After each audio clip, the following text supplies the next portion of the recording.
नमस्कार. आम्ही आलेलो आहोत कास तलाव, कास पठार आंतरराष्ट्रीय ठिकाण आहे, फुलांचं ठिकाण आहे. तिथं सप्तरंगी फुलं असतात, हिरवी, पिवळी, लाल, गुलाबी, पिंक, अनेक प्रकारची फुलं असतात. ते फक्त खडकावर उगवतात आणि त्याचा सीझन असतो दसऱ्यापर्यंत, जे गणपतीपासून ते दसऱ्यापर्यंत. आणि हा जो आलेला आहे तो कासची उंची वाढवलेली आहे. इतका सुंदर तलाव आहे. ह्या कासचं पाणी पिऊनच आम्ही मोठे झालेलो आहोत, आता म्हातारेही झालेलो आहोत. कासचं पाणी पिल तो 100 वर्ष जगेल. का तर त्यातल्या सगळ्या वनस्पतींचा अर्क हा पाण्यामध्ये आलेला असतो. उघड्या पाटापासून आम्ही पाणी पिलेलं आहे, आज बंदिस्त पाण्याच्या ह्याच्यापर्यंत.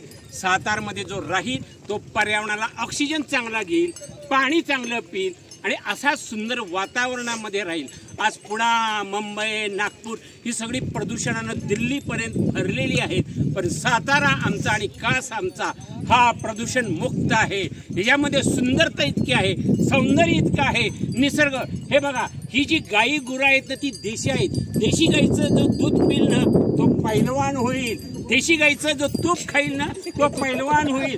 100 वर्ष जगणार जो देशी गाईचं दूध आणि देशी बैलाचं. या